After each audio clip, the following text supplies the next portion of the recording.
Floating to the top of the mat is a journey that takes time, practice, and patience, and the willingness to keep trying and getting it back right up again.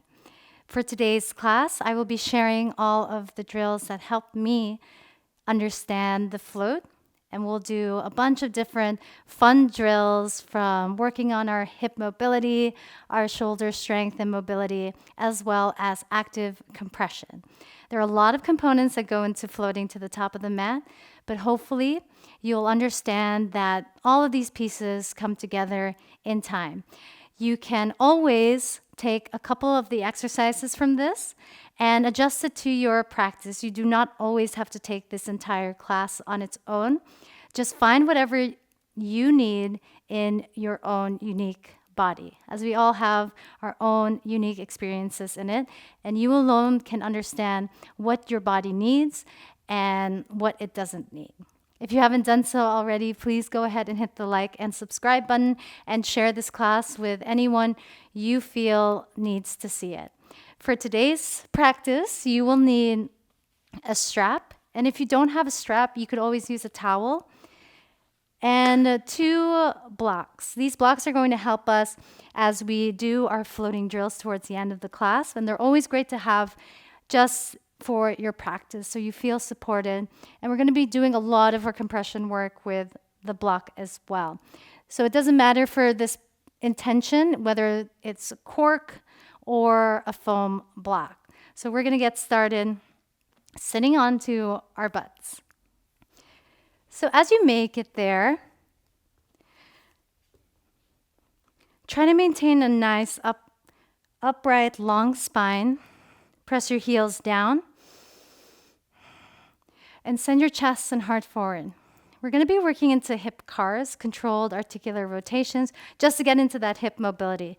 So on your breath in, maintaining that nice long spine, lower your right leg down towards the center of the mat. It doesn't have to go all the way down. You want to make sure that your right sit bone is still grounded onto the earth. So be honest with yourself here. This time, bring the left leg down and reset into your starting position. Lower the right hip down into that internal rotation, then take it back into external rotation. One last time, onto this left hip this time. Take it into internal rotation, and then bring it back into external rotation. This time, allow both hips to drop down onto the earth, creating these 90-90 degree shapes. And you're just going to find your own rhythm and flow here, making sure that your chest is still pointing directly in front of you. Try not to slouch all the way behind you, really maintaining that nice upright spine, feeling this movement of internal and external rotation of your hips.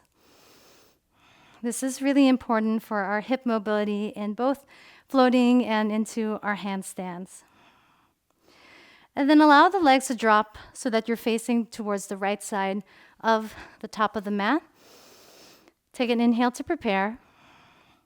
And on your exhale, we're going to pulse over this right hip. But I want you to resist the ground with that right leg, so you're pushing the ground with that right glute's power.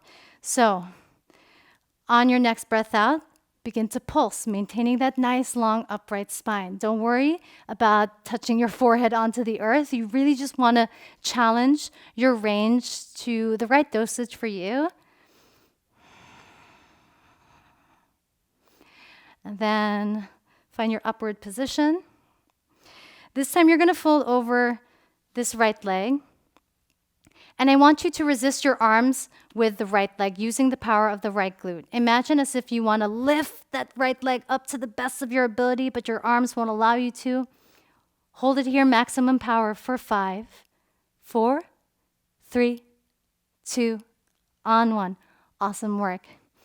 Shifting towards the back of the mat, 90-degree shape with both legs. Take an inhale to prepare for our pulses.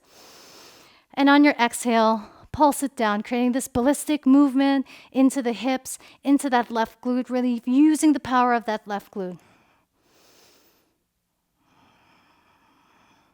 Then come right back out of it. Do as many reps as you feel is right for you. You want to be able to find the right dosage, not overexerting your body too much. So from here, fold over that left leg. And again, imagine as if you want to lift that left leg up, but your arms aren't letting you. Again, using the power of that left glute this time. Maximum power, you've got this. Stick with it for 5, 4, 3, 2, on 1. Beautiful work. Shifting towards the back of the mat here. The front of the mat, excuse me. So from here, we're going to focus on lifting this right leg and straightening it up towards the top of the mat.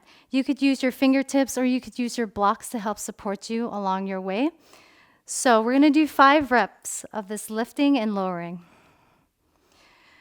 So whenever you're ready, use the power again of that right glute to lift that hip up, then straighten it, bring it back into 90-90, lower it down. That's 1. Lift it up, straighten it out, bring it back, lower it down. That's 2. Lift it up, straighten it out, bring it back, lower it down. That's 3.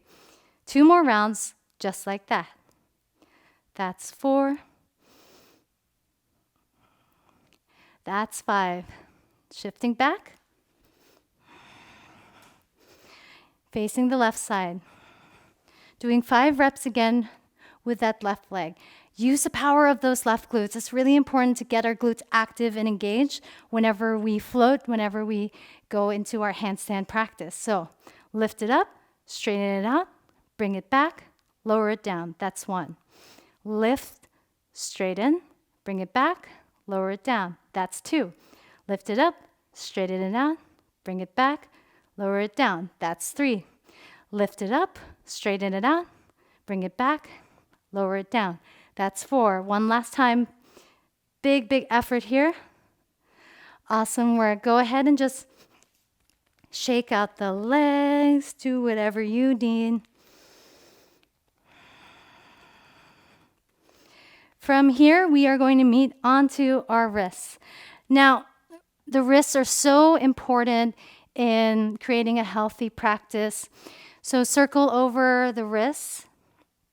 And the wrists take time to build up that mobility and strength that we need to support us into our handstand journey or our floating journey for that matter. So from here, we're going to take this exercise called wrist push-ups. So take an inhale to prepare. Make sure that your shoulders are over your wrists, your knees directly underneath your hips. Come out into the tops of your fingertips here, then lower down with control. Lift your palms up, tops of the fingertips. Lower down with control.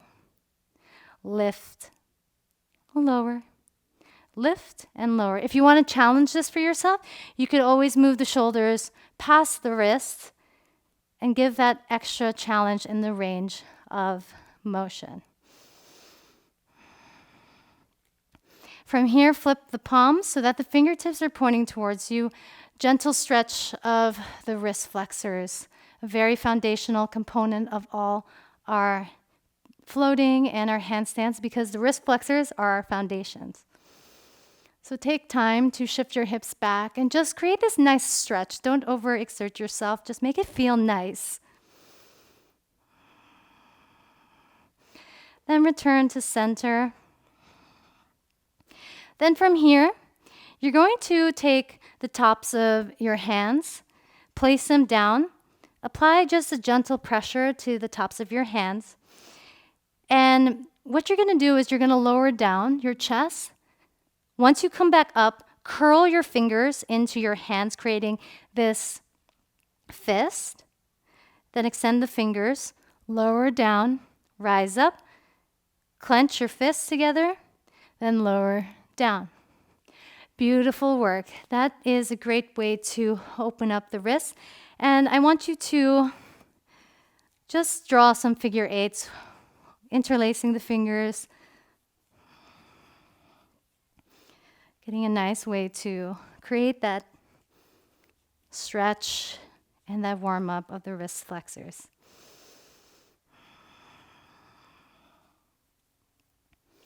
So from here, we'll meet onto our belly. Working onto our shoulder strength, I want you to create this W shape with your arms. Focus on retracting, squeezing the shoulder blades towards each other. Then on your next breath out, reach your arms forward, protract through the shoulders, and then bring it back into the starting position, squeezing the shoulder blades in towards each other. We'll take 4 more rounds just like this. Go at your own pace, find your own cadence. Take a couple of breaks if you wish, but we're really just getting into the shoulders right away.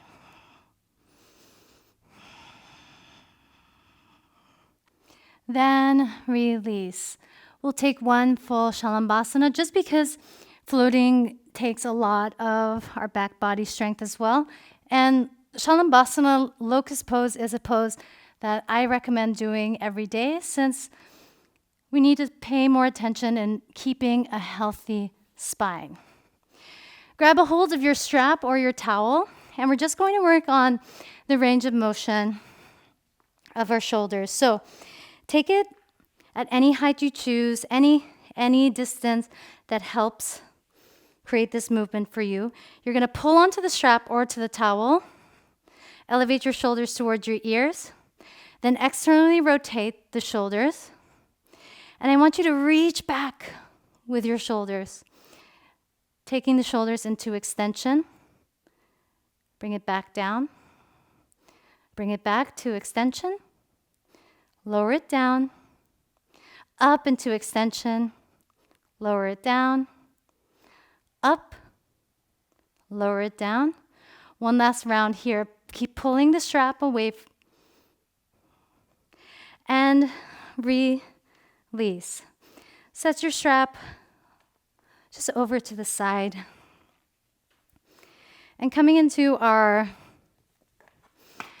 hip flexors. The hip flexors are so important for being able to lift the hips over the shoulders and your floats. So hug your left knee in towards your chest. Maintain a nice upright long spine. Point out through this right leg. And we're going to pulse this right leg up for 10, 9, 8, 7, 6, 5, 4, 3, 2, on 1. Awesome work. Go ahead and shake out that right leg.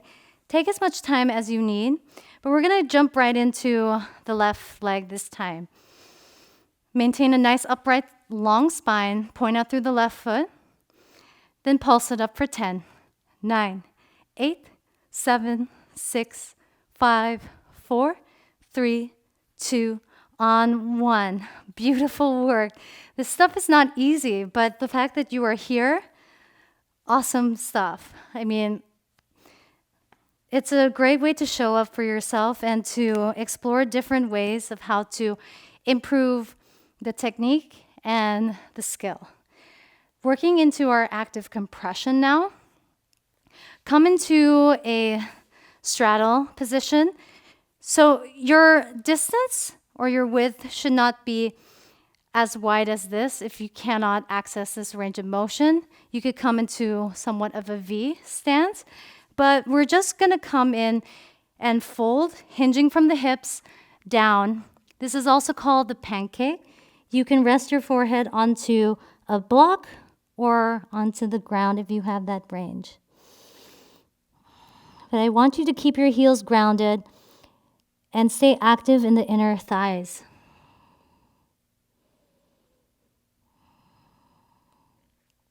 Stay connected to your breath. You've got this. Stick with it.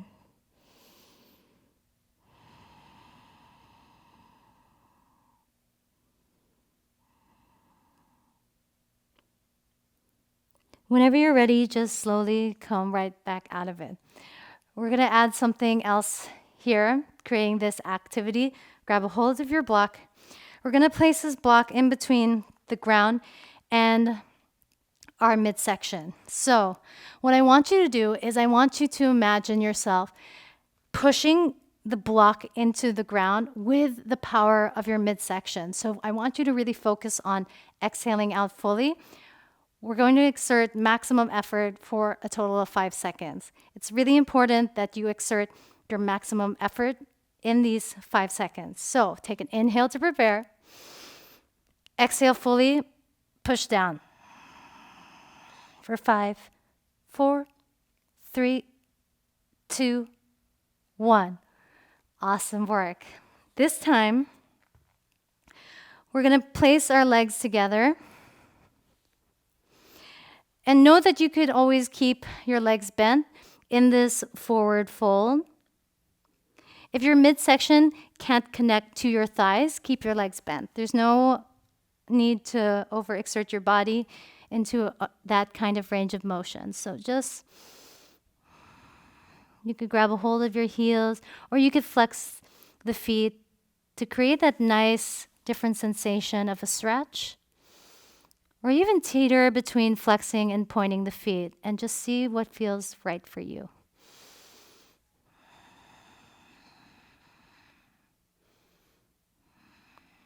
Compression is so key in to creating a handstand and floating practice, and it's sometimes overlooked. It may seem natural for anyone to float seamlessly, but it takes a lot of effort. So just take comfort in knowing that. Grab your block and you know what's coming up. You can take your block into the lowest setting. And what we're going to do is we're going to exert maximum effort into this block, into the thighs. And at the same time, the thighs are pushing up into the midsection. So creating opposite forces here. 5 seconds, maximum effort. You've got this. Stick with it. Push down, exhale out fully for 5, 4, 3, 2, 1. Release. Go ahead and shake out the legs if that was a lot. We're coming into that straddle position once again. So for this movement, you can lean against a wall. You want to focus on keeping your spine and chest upright and forward. So you use your fingertips to help support you. And don't worry if the legs don't come up right away. It takes time for the hip flexors to understand and adapt to this movement. So what we're going to do is we're going to try to lift our legs up and pulse it up for 5 reps. And then take a break and do another round. So take an inhale to prepare. On your exhale, pulse it up for 5, 4, 3, 2, 1. Lower your legs down. Take a moment. I remember when I first started learning the press handstands and the float, these legs felt incredibly impossible to lift up, but with practice over time and creating a intention, I felt that the hips adjusted and adapted to the imposed demands. And if you aren't familiar with the SAID principle, S-A-I-D, that's a great principle to look up because that's when everything comes into play. The science is backing it up. The more focus that you put into these movements, the more your body adapts to it. So just be patient with yourself. We're going to try this for round 2. And don't worry if your legs don't lift up right away. Just try to bring this movement pattern into the body. Take an inhale. On your exhale, 5 reps. Pulse it up for 5, 4, 3, 2, 1. Shake out the legs. You might be cramping there. Don't worry about it. Just take a couple of breaths to ease into the different movement patterns. And if it gets a lot, feel free to pause me. Feel free to just take a couple of these exercises and curate it into your own practice. So coming back into our legs facing the top of the mat, we are going to go through a progression of L-sits, beginning with our hands framing the middle of our thighs, the middle of our quads, the middle of the hamstrings. So from here, I want you to focus on this forward fold, but also bringing the legs towards your chest. Again, this is active, active, active compression. It's not easy, but it will feel better over time. come onto your hands or onto the tops of your fingertips. We're going to pulse this up for 10 times towards our chest. So inhale to prepare.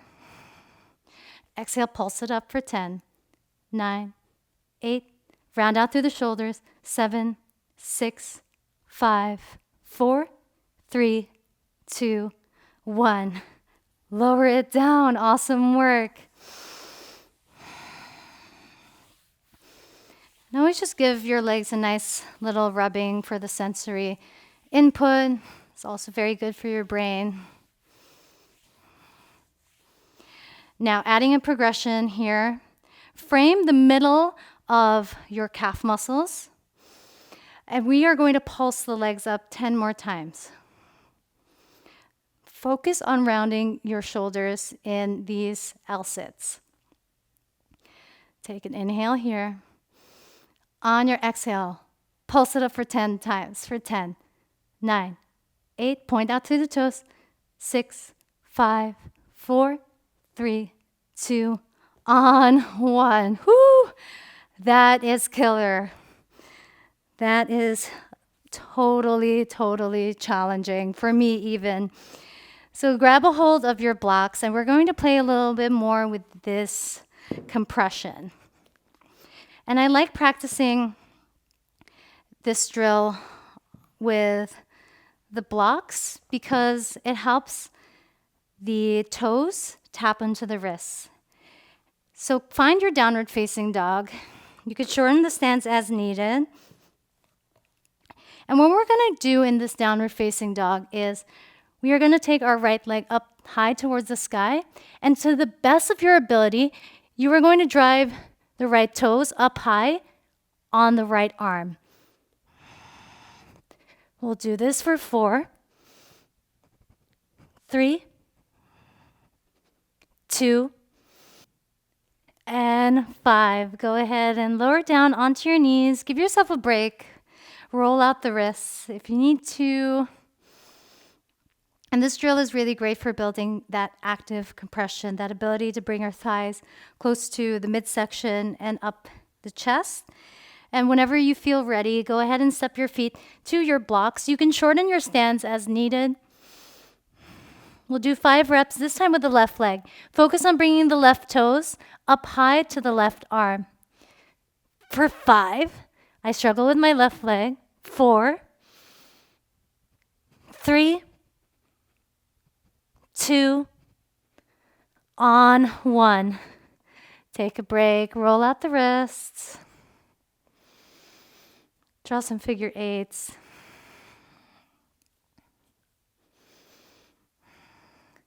Set the blocks off to the side for a moment, and we are going to take a round of 5 push-ups. Don't worry if you can't do 5 push-ups. You could do 1 and then give yourself a break and just build up to 5, just whenever you need to, okay? No need, again, to overexert yourself. Step your left foot back, step your right foot back, find high plank pose, look forward. On one long exhale, take your push-ups. Keep looking forward as you take these chaturanga push-ups. Just getting into the arms right before our floating extravaganza. So take a block and place it in the middle of your mat. So imagine that this is a game of hopscotch. And what we want to do is, as we jump into our float, we want to land our feet lightly with control. We're fighting for that lower. We're fighting for the negative. So try to slow down your landing by pushing the ground away and staying active in the inner thighs and in the glutes. So take an inhale to lift the heels, bend the legs. Bottom of the exhale, float lightly to the block. And as you land there, press down into the arms and let your feet land in between your wrists. We'll do that for a couple of more times. And you can adjust the block as needed, moving it to the right range of motion. And let's get going into our hopscotch playtime. So have fun with this. It's a really great way to teach your body how to lower with control. Inhale to lift the heels, bend the legs, hop, float. Awesome, awesome work. Again, feel free to adjust the block to whatever you need. Drive your hips up towards the sky. Inhale to lift the heels, bend the legs. Bottom of the exhale, float into the block. Then float the feet into the middle of your wrists with control. Step back. Drive the hips up towards the sky. Grip through the fingertips. Stay strong into the arms. Elevate the shoulder blades towards the ears. Look at the space between your wrists and your thumbs instead of looking forward. Because if you're always looking forward past the mat, you'll end up losing the integrity to keep that stack compressed position. So take an inhale to lift the heels, bend the legs. Bottom of the exhale, float to the block. And then come onto your tippy toes. Float the feet in the wrists. We'll do that one last time into our hopscotch play. Inhale to lift the heels, bend the legs, keep the hips up as you float. And then float the feet to the wrists. Awesome, awesome work. We'll meet onto our back bodies and find a hollow body hold. So reach your arms overhead. Imprint your low back into the earth. And then lift your legs up. If this is too much for you, always know you could lift your legs higher. You just want to maintain that low back pressing down against the earth. So we're going to hold this hollow body shape for 10 seconds. So take an inhale to mentally prepare. On your exhale, reach your arms overhead, point out through the toes for 10, 9, 8, 7, 6, 5, 4, 3, 2, on 1. Awesome work. That drill never gets easier, but it's a great way to teach your body to adapt to the floating shape. And to finally close off this practice, we are going to do and incorporate a neuro drill. And this neuro drill has helped me in my forward folds, in my compressions into floating, and my compressions into press handstands. And what this does is we're going to use our eyes to converge down to the middle of our nose, and letting the eyes converge in different directions of the nose gives us access to our flexor tone and our extensor tone. So basically all the muscles in the body that cause us to flex and to go into extension. So come out to your feet. Bring your thumb just to the area towards the tip of your nose. Take an inhale. Then bring your thumb closer to the tip of your nose, letting your eyes converge towards the thumb. Maintain this gaze fixation. Your eyes are looking inwards. So imagine that your eyes are crossed. Close your eyes, maintaining that fixed gaze, even with eyes closed. Then move the thumb away from the face. Blink your eyes open. This time we're going to bring the nose towards the top of our nose, so letting your eyes move up and to center. Make sure that you could see the thumb up. Then close your eyes, maintaining that gaze fixation. Then move the thumb away from the face. Blink your eyes open. For this final round, we are going to bring the thumb towards our nose, but as we do so, we're going to hum with the tongue pressing onto the roof of our mouths.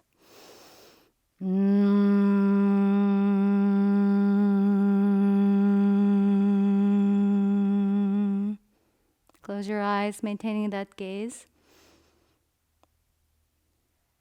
Then move the thumb away from the face. Open your eyes. Lower your right hand down. On your next breath in, I want you to hinge from the hips. Find your forward fold. And notice how different that feels. You can always keep your legs bent in your forward fold.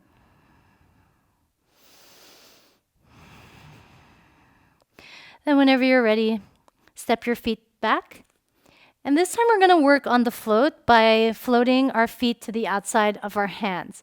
And the reason why we're not floating with the feet together in the middle just yet is because I find that when the legs have a wider stance, it's more accessible to learn and you have a wider base. So when your hips are up, you want to keep your hips up above your shoulders and your wrists. Again, creating that stacked position. And you always want to jump on the exhale so that the muscles contract with the breath.